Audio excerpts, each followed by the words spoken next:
The president had his ultimate and most revealing exchange with Atkins. The lights go out. Ollie? No, only the CBS crew now is to be in this room during this. Only the crew. No, there will be no picture. No, after the broadcast. You've taken your picture. Didn't you take one just now? That's it. The following day, David Hume Kennelly, who would become President Ford's photographer, caught the moments just after Nixon resigned. One of the most profound moments I think I've ever photographed was the first frame where he looked up at the White House. Well, I can't imagine what was going through his mind at that moment. Therefore, I shall resign the presidency effective at noon tomorrow. Vice President Ford will be sworn in as president at that hour in this office.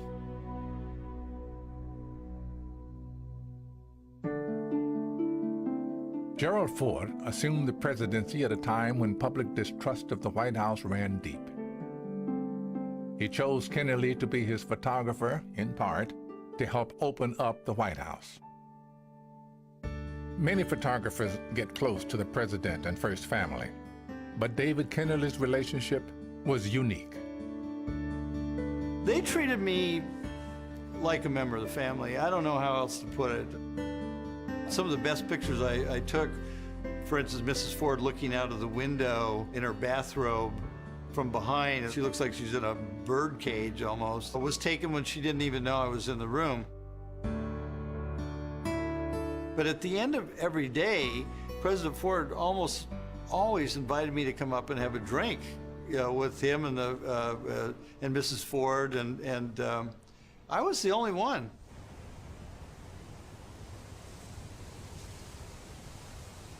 The most compelling evidence of Pete's access is hung on the walls of the West Wing. Every couple of weeks, Pete and his team bring in new pictures called jumbos to keep up with the evolving story of the administration. I would say changing of the pictures is one of the biggest events that happens around here that everybody loves. There's no question about it. What do I think of Pete's photos? They're magnificent. Every single day I stop and look at them. He manages to capture the best expressions on people's faces and tells a story. When Pete changes them, you can't walk through because all the staff is watching and looking for the new pictures. It is amazing. It's nice for the staff that don't get to spend a lot of FaceTime with the president to sort of see what he does. Did he flip through these? Sometimes, even the president takes a sneak preview of the newest edition. Sam and I just walked. He was down here flipping through the photos. He was whistling. He's whistling, and he goes, "I love looking at these new jumbos." Pete took a wonderful picture. It's a very simple picture of a little boy who came in with his family. And he was the son of somebody who works at the White House. He couldn't have been more than 3 or 4 years old. And he very boldly told me that people had told him that he and I had the same haircut. And so he wanted to see if that was true. So I put down my head so that he could examine my hair. And he helpfully pointed out all the gray hairs. And then he decided to pat me on the head, just to get a feel for it. And Pete took a picture, and I think that one has stayed up through the whole year and a half, just because it reminds you not to take yourself too seriously. If a 3-year-old can pat you on the head in the Oval Office, then you're probably keeping your sense of humor. 16 months into his term, Pete and his team have made nearly 1 million photographs, 30,000 of the grueling healthcare fight alone. They record the gritty work of building a consensus, the dozens of town hall meetings,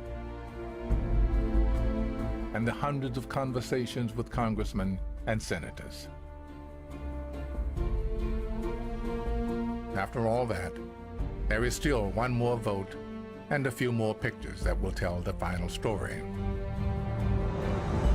In the 3 days leading up to the vote, it will be a full court press to persuade the remaining handful of legislators.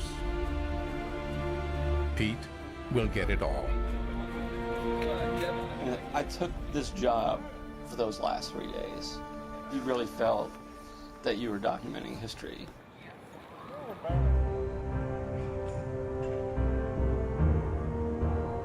I remember the incessant number of phone calls by him, calling individual congressmen. And he used like the Oval Office phone, he used Katie Johnson's phone, and he used Rom's cell phone. You know, it's like in the limo making calls. By 10 p.m. on the night of the vote, the president has no more calls to make. All he can do is wait.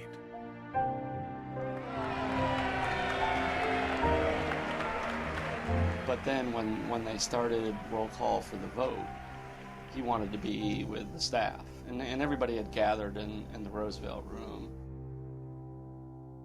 At 10:48 p.m., the final tally for the health care reform bill is in. On this vote, the yeas are 220, the nays are 211. The bill is passed.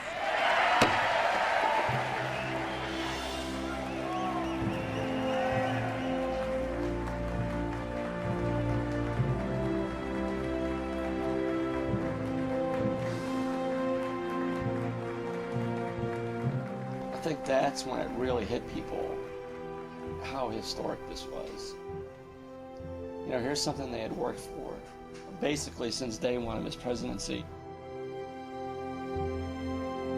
After the vote, the president invited his staff up to the White House residence to celebrate. And we went up on the Truman balcony and toasted all these 25-year-olds and a bunch of people who had worked so hard in relative obscurity to make this thing happen. It was one of those moments that that reminds you of why you got into politics in the first place.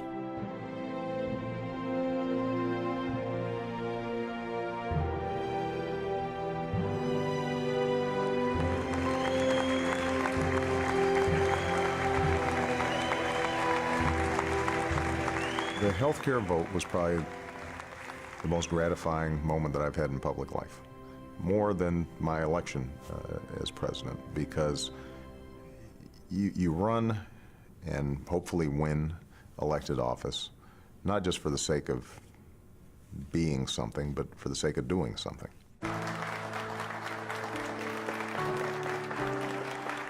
Pete seems to be driven by the same idea. I feel like I'm the luckiest SOB photographer in the world, and I'm not going to let these years go by without making the most of it.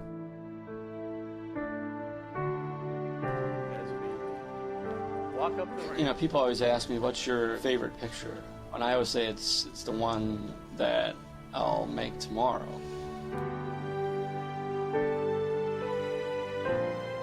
There will be many stories written about the Obama years.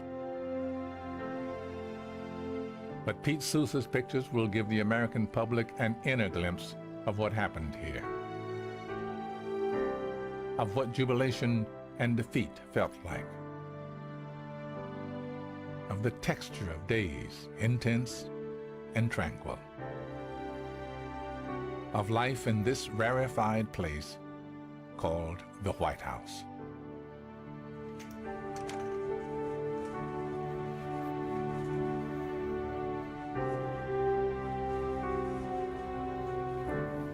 That's where I want to be right now.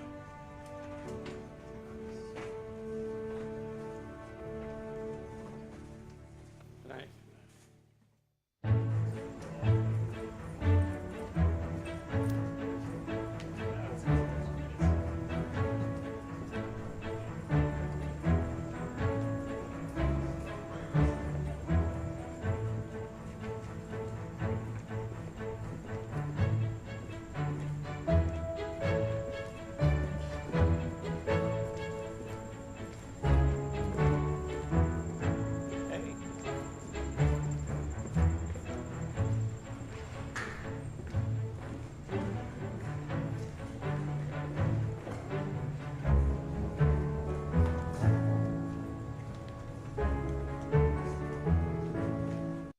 effective at noon tomorrow. Vice President Ford will be sworn in as president at that hour in this office.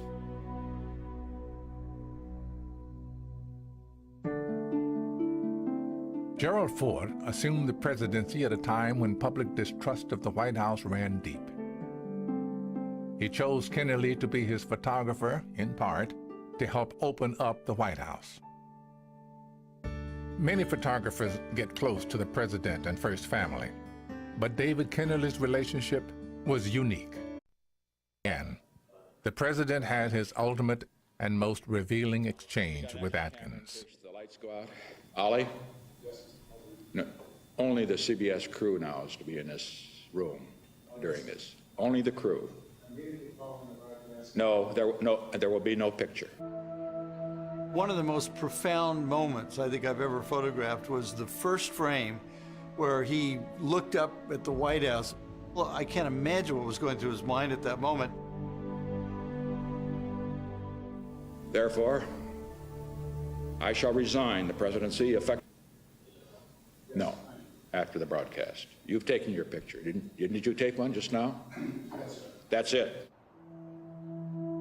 The following day, David Hume Kennedy, who would become President Ford's photographer, caught the moments just after Nixon resigned.